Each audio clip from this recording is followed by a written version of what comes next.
Okay, Hazaka Baruch, and good morning, everyone. Thank you for joining us on this beautiful Wednesday morning as we are studying together Parashat Tazria. And like we mentioned yesterday, Tazria deals with, in the second half of the Parasha at least, it deals with all of the laws of Tzara'at. Tzara'at is leprosy, but it's not the leprosy that we find today. This was a spiritual type of disease. A person got this because they were committing certain sins. They were speaking gossip. They were talking about other people negatively. You heard what they did. You heard about their issues. And we like to talk gossip. There's nothing like a good piece of lashon hara, as they say, right? And the Torah is trying to warn and help this person. And so part of what the Torah says is you have to go to the Kohen. The Kohen looks at it. And if indeed it is a negative, a bad, today negative means good, right? If you tested negative, it's a good thing. But if it's if this guy tests positive, okay, he's tameh, and he has to be kicked out of the camp, and he's going to go into quarantine for 2 weeks. Okay, very interesting number. That was the quarantine number that they told us we had to go into if we were exposed, etc. Okay, so this Kohen is really deciding. He's giving him the diagnosis of whether or not he is pure or impure. And there's a very interesting Mishnah. There's a whole Masechet that deals with all of these laws of Tzara'at. It's called, anyone know? What's it called? Masechet. What's the name? It's called Masechet Nega'im. Okay? Nega'im, it deals with all of these afflictions. That's what a Nega means. Nega'im means affliction. Okay? So here is the second chapter. Take a look at a very interesting halakha. I want to ask you guys this halakha. Let me hear what you guys have to say. Okay? So let's say right now, me and you, not me and you. Let's say a person sees something on his skin. So he has to go to the Kohen and check it out. The Kohen tells him, is it tameh, tahor? Okay? And the Kohen, big rabbi, he knows. What if the Kohen himself wakes up one morning and he sees on his skin? And he's been doing this for the last 50 years of his life. And all of a sudden he sees on his own skin discoloration, something white. Is he allowed to give a diagnosis on himself? So says the Mishnah, okay, you could write in your answers if you want to take a guess. Is the Kohen allowed to be his own Kohen for himself? So says the Mishnah, Chapter 2, Mishnah 5. Kol ha-negaim adam ro'eh. A person is allowed to examine all the negaim, chutz min neg'ei atzmo, except for his own. Meaning, a Kohen is allowed to examine you and me and everyone, other Kohanim, except for his own. Rabbi Meir omer, Af lo neg'ei kerovav. Rabbi Meir says, not only can't he examine his own negaim, he cannot even examine the negaim of his relatives. Similarly, the Mishnah adds two other interesting halachot that a person cannot do for themselves. A vow may be released by a person except himself. And Rabbi Yehuda says, not even the ones of his wife and relatives, etc. And kol ha-bechorot, firstborns, adam ro'eh, a person cannot examine his own firstborn, talking about over here animals, to know if it has a blemish or not. And again, the Mishnah is telling us something over here very powerful, and that is that a Kohen is not allowed to examine his own blemish. You know why? Can't give a verdict on yourself? Because we are biased. And the Torah understands that. The Torah respects that. The Torah appreciates that even a Kohen, who is a very religious man, he's the rabbi, and it's all a question of law. It's a question of halacha. It's a color. You have to go to just bring the Benjamin Moore and compare it. No. The Torah says, if you're examining yourself, you're going to be blinded. Like the Torah says, Ki hashohad ye'aver einei hachamim. We are blind to our own blemishes. A person is going to be biased to his own blemish. He's going to give himself maybe a more lenient ruling. By the way, there's only one area of halacha that a person is allowed to give a verdict on himself. Anyone know where? in which area of halakha is a rabbi allowed to judge his own thing because we're not worried about him being biased? The laws of nida. When it comes to nida, the blood, a rabbi is allowed to give a ruling for his own wife, even though really a rabbi is going to want to maybe be lenient in these areas for obvious reasons. But the halakha says we're not worried that a person's going to mess when it comes to the laws of nida with purity and impurity. That's how important nida is, by the way. A person is not going to play games with that. And so a rabbi can give a verdict on nida. But coming back to our case, negaim, the rule is he's biased. Not only a regular kohen, by the way, if I may add, even a kohen gadol.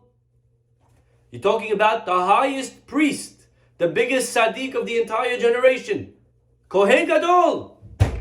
But our rabbis say, let me share with you an interesting halakha. Our rabbis say that a kohen gadol is also biased. Where do we find that a kohen gadol is biased and therefore he's not allowed to be part of the bet din, part of the court? He cannot be part of the jury. So take a look at this interesting concept over here. There is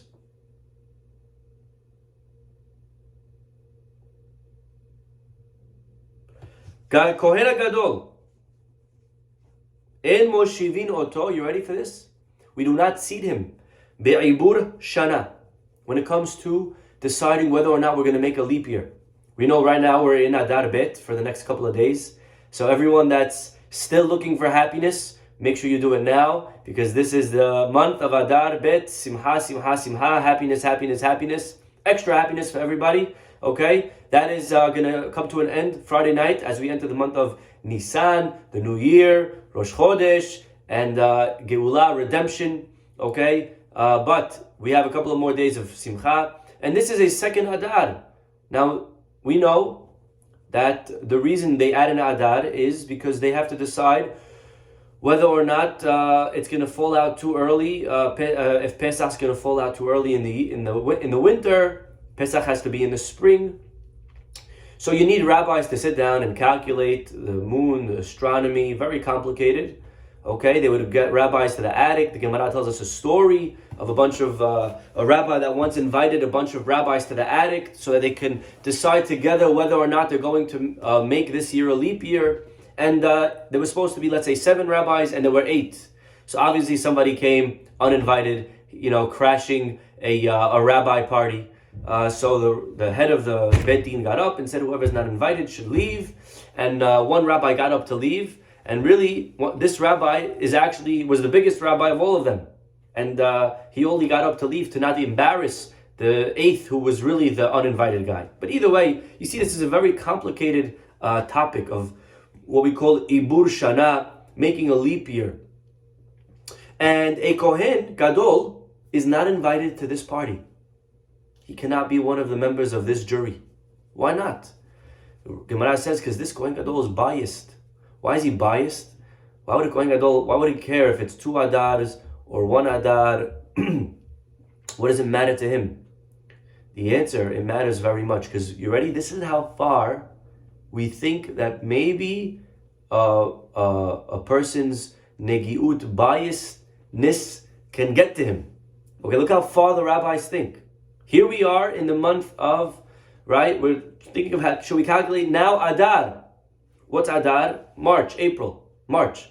The rabbis say, but 1 second, if we add an extra month, that means Yom Kippur is going to also be affected. And Yom Kippur is going to be, instead of September, it's going to be October. Okay, so what? Well, those that know the laws of Yom Kippur, what happens in Yom Kippur? The Kohen Gadol must go around the entire day doing the avodah, and he is barefoot and walking on marble stone in October is going to be a few degrees colder than walking on the marble stone in September. And maybe this Kohen Gadol on Yom Kippur, as the only thing on his mind is going into the Holy of Holies and becoming close to Hashem, and what an opportunity. But maybe there's a tiny part of him in his head that's also concerned that his feet shouldn't be too cold. and it's going to be in his best interest to not make it a leap year. He would rather it be 1 month of Adar. This way, Yom Kippur is in September. This is how far, and therefore, you're not invited to this jury over here to decide on the leap year. Because it's very possible that in 6 months it's going to affect you, and maybe you know that now, and maybe, sorry, even though you're a big rabbi. Imagine, big rabbi, how dare you suspect me, I'm Kohen Gadol. No, the Gemara, the Mishnah says, Kol ha-negaim adam ro'eh chutz minegei atzmo. A person is not allowed to issue a verdict on their own blemish. You cannot examine your own blemish because at the end of the day, you are biased. But our rabbis are telling us something a little bit deeper. Not that you're not allowed to examine yourself, but people can't. It's physically impossible. And Adam Ro'eh is not telling you a halacha that you're not allowed, but it's telling you a reality, a fact. People in general don't see their own flaws. We're so quick to judge other people. So easy for us to see why other people are bad. The tiniest mistake, you see other person lies, and we're very quick to label them, you're a liar, you're so mean, you're so bad, you're so horrible. The tiniest mistake, the tiniest thing, and we blow it up. And in ourselves, we lie, and we cheat, and we're dishonest. No, that I have a reason for, and it's okay over here, and the IRS really owes me money, and really am nothing wrong with what I did, and she asked for it, and we find 1,000,001 reasons of why all of our flaws and all of the things that we do wrong are justifiable. We come late to synagogue, and we talk in synagogue, and we're maybe eating not so the right things, and we're not talking the right way, and we're not acting the right way. But no, every single one we have a reason for, we have an excuse for. And another guy comes late to synagogue. Oh, look at this guy. What a faker. What a harasha. Come on, man, we can be on time. What's the matter with you? So easy to label and blame other people. The tiniest flaw. And remember what Dale Carnegie says. Dale Carnegie says something very beautiful. He says, you want to rebuke others? You want to rebuke? No problem. Why not begin with yourself? If you want to rebuke, that's fine, but begin with yourself. Maybe there's something in ourselves that we can rebuke, but our rabbis are telling us that that's very hard to do because we don't really focus on our own weaknesses. We're always focused on other people's weaknesses. And that's not the way to grow in life. What's the punishment for this fellow over here? This guy who's speaking gossip, what do we do to him? This person who's speaking Lashon Hara, we send him out of the camp. We kick him out. Why do we do that? So on a simple level, because we don't want him to contaminate other people. But the Hafetz Haim says maybe there's something a little bit deeper here. This guy who's speaking all day gossip, he's talking about other people. Let me tell you about this guy, let me tell you about that lady, let me tell you about these people, these friends. Why is he talking about other people all day? He's noticing their flaws. And our rabbis say, you want to notice flaws? You want to see all of the mistakes that people do? That's fine. Begin with yourself. Go into isolation where there's nobody. Go where there's no one to rebuke except for yourself. And now look in the mirror. And now spend 14 days alone. And realize that maybe there's things in your own life that you need to start working on as well. Very easy to condemn other people. Very easy to knock other people. Very easy to rebuke others and show why they're wrong, why they're in the red, why they're making mistakes. But begin with yourself. Go into a corner, go into isolation, go into quarantine, stop looking at the world, stop looking at everybody else. What a powerful, powerful idea. How sometimes we forget that the goal of life is really to fix ourselves, and really it's the only person that we can fix. We're so quick to label and judge again and to rebuke, Rabbi, this person, tell them, but really we can never fix anyone. The only one that we can fix is ourselves, and that's really where we should begin. And that's why the speaker, you want to notice flaws? Okay, start and begin here. Begin in oneself. That's where growth begins. Our rabbis all understood how biased they can be. And therefore, our rabbis throughout history they would pay other big rabbis to give them rebuke. I don't know if you knew this. The Gaon of Vilna knew that man is biased. He knew that we're flawed. He knew that he can forget and oversee his own flaws. En Adam ro'eh negei atzmo. The Gaon of Vilna wouldn't trust himself with his own blemishes. He hired, anyone know who he hired? Who did the Gaon of Vilna pay to give him rebuke? Now again, I don't know how what are you going to find in the guy already? Oh, Rabbi, you enjoyed the unsalted bread too much? What did the rabbi do? He wasn't having filet mignons. What are you going to tell him? You too much gluttony, Rabbi? What are you going to tell him? Very good. T.E.A. The Magid Miduvna. The Magid Miduvna would come weekly and he would give musar, criticism, to the Gaon of Vilna. The Chidushei Harim, one of the great rabbis of Gur. The Chidushei Harim was once a student of the Kuznetzer Rebbe. And eventually at one point he made the switch, from Kuznetz to Pshische. It's another type of Chassidut. And as he made the switch and he became a Talmid, this, you could imagine, gave a lot of grief and saddened his old Rebbe, the Rebbe of Kuznetz. This sadness, unfortunately, it led to, believe it or not, the Chidushei Harim lost all of his children. Each one after the other, passed away. And he said, I know that the reason my children passed away is because I caused pain and sa'ar to the rabbi of Kuznetz. By leaving him, it caused him grief, and not that he did it on purpose, not that he had any claims or accusations against me, but the reality is I caused him grief by leaving, and as a punishment, God took away my children, and I know that's why they died. And then he said, but I also know that it wasn't the wrong move either. I know deep down that it was the right thing to leave. Because in Kuznetz, and this is what the Chidushei Harim said, in Kuznetz, they would only compliment me. Over here, in Pshische, they give me criticism. They rebuke me. And ultimately in life, we don't grow from compliments. We like to hear them. It's nice to hear compliments. I love hearing my own compliments. Rabbi, great job. But let me tell you something. I didn't get to where I got to today by hearing compliments. I didn't grow by getting compliments. You don't grow. A businessman doesn't grow by only hearing compliments. We need that coach. We need that rabbi. We need that person in our lives that could say to us how it is.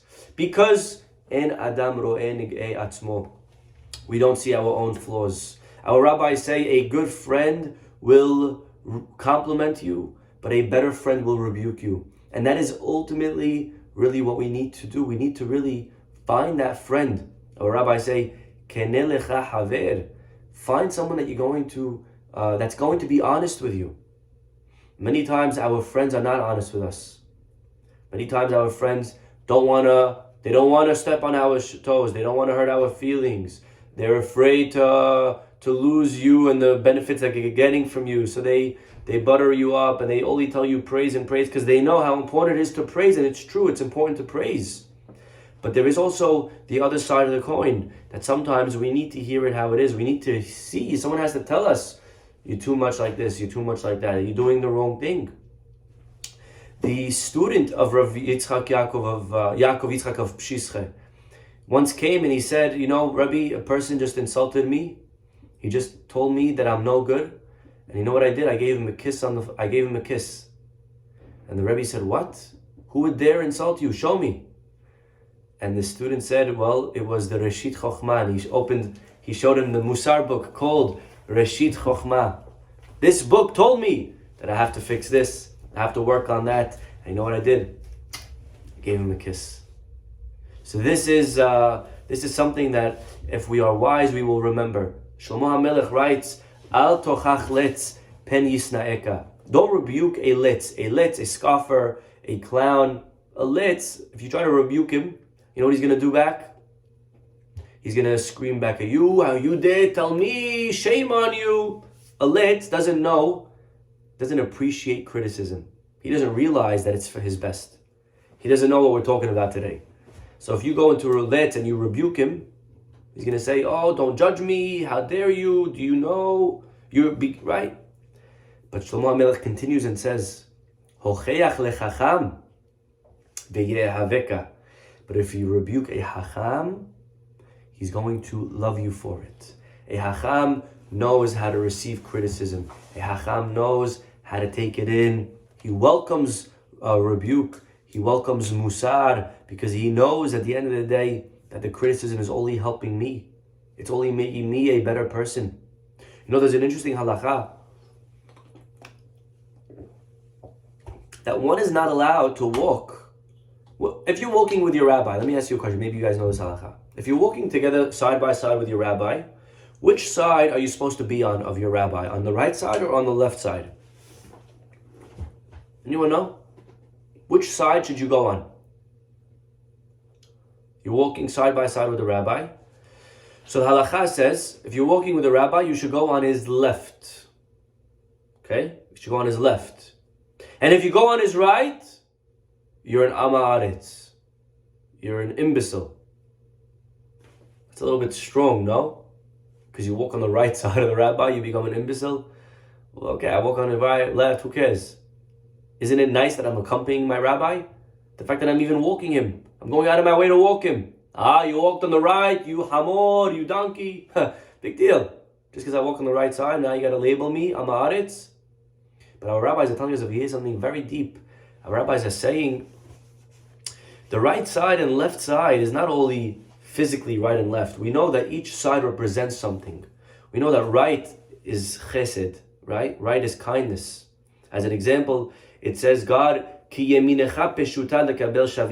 right hand is extended to receive people that are doing tshuva. So the right always is associated with kindness, forgiveness.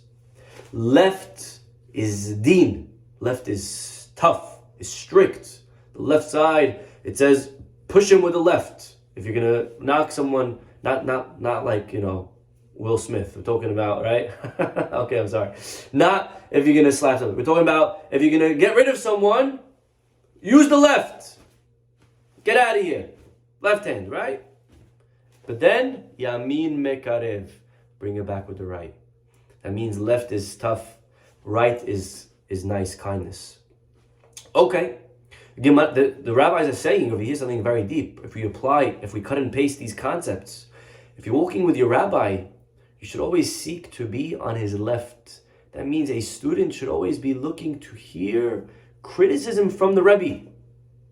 And if you're always looking to be on the right, if you always just want to hear compliments, kindness, words of praise, if that's all you're looking for, you're going to be an amaretz, you're going to stay a simpleton. You're never going to grow like that. In life, we don't grow by only looking for praise. We have to hear the truth the way it is. Story is told of the Sfat Emet. The Sfat Emet once was learning all night long.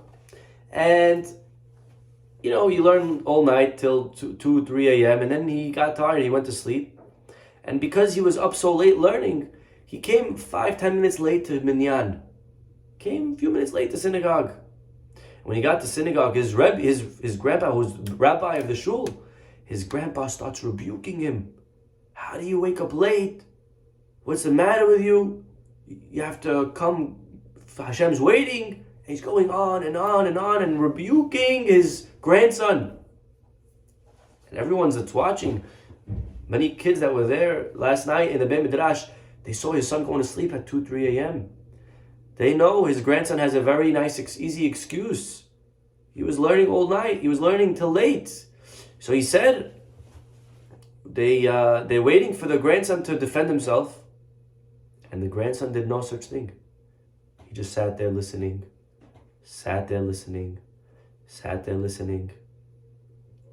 They went over to him afterwards. They said, why don't you defend yourself? Why don't you explain to your grandpa that you were up learning late? And the Sfat Emet said back, and what? Remove myself from a beautiful opportunity of the rebuke of my grandpa? Why would I want to miss out on that? You're right, maybe today I have an excuse, but the day will come that I'm going to want to wake up late, and these words of rebuke are going to be so precious to me. Why should I lose out on them? Why should I shush my grandpa up and defend myself? These words of criticism are very, very beautiful to me. I need them. This Sfat Emet, he was a Chacham. He knew how valuable criticism is. When people criticize us, yes, it may hurt, it may sting. Maybe a lot of it is exaggerated. Maybe they're wrong in 99% of it. But for the 1% that they're right, isn't it worth listening? A person that's going to go sifting through sand to find metal, to find gold or silver or some precious metal. How much sand do they go through that's incorrect, that's wrong? But it's worth it. Why?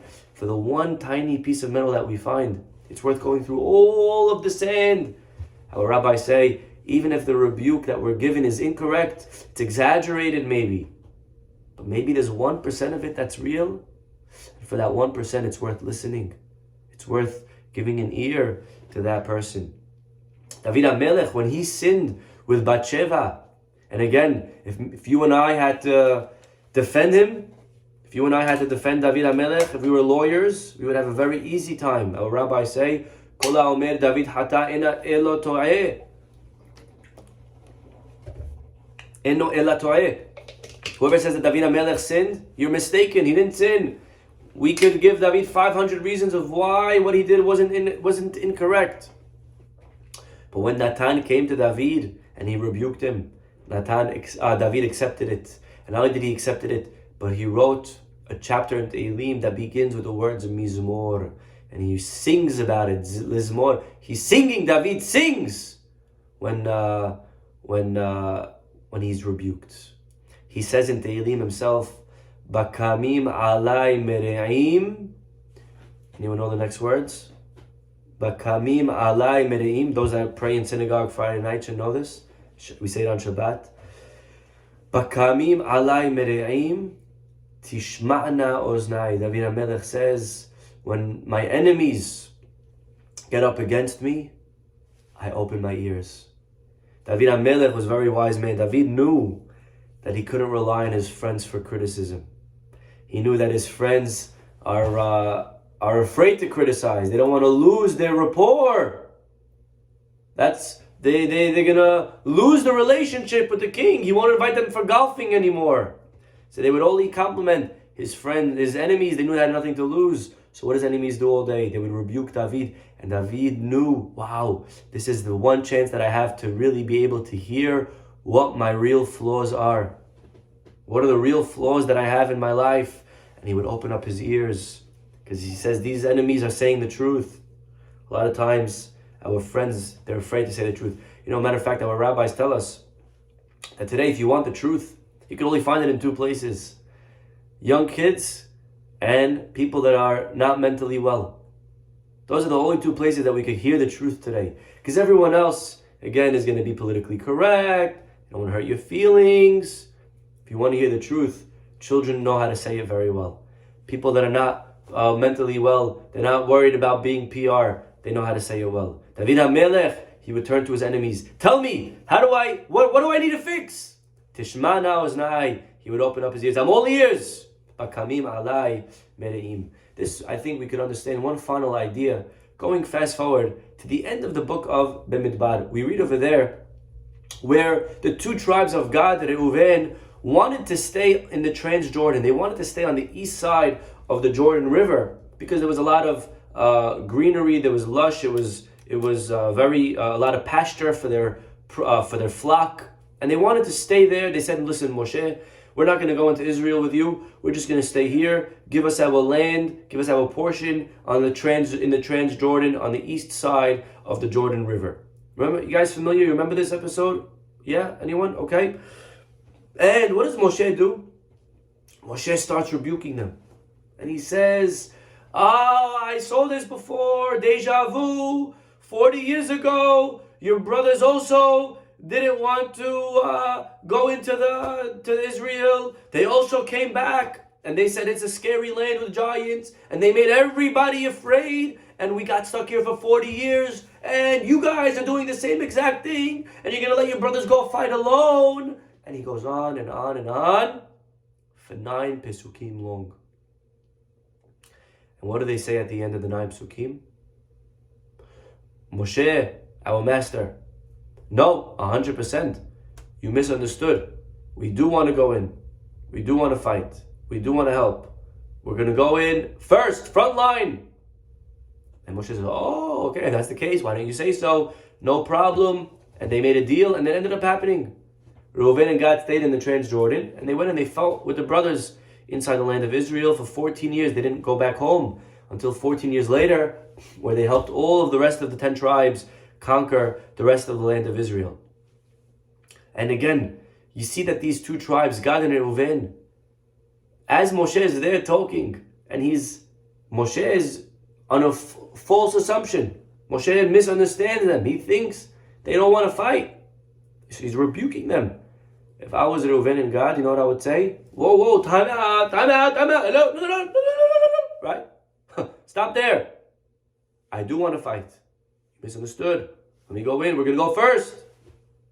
But they didn't do that. You know what they did? They stayed quiet and they listened for 9 Pesukim to Moshe falsely accusing them, falsely rebuking them, like the Sfat Emet. Maybe now the rebuke is 99% wrong, but a part of it is right. There's a part of it that maybe I'm going to need one day. Why should I miss out? Why should I lose out on this beautiful criticism? Let me hear it now. These are hard pills to swallow, everybody. These are hard pills to swallow, but ultimately, this is how we grow. Growth is uncomfortable. But we grow when we're uncomfortable. That's how we grow. When something is uncomfortable, and this is what rebuke does. We are biased. We cannot see our own flaws.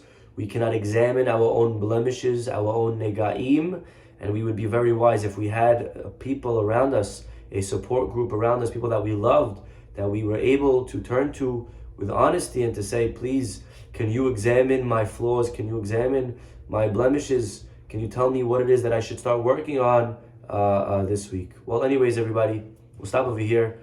Great to see everyone. Have a wonderful day. God willing, we'll see you all tomorrow. Bye-bye.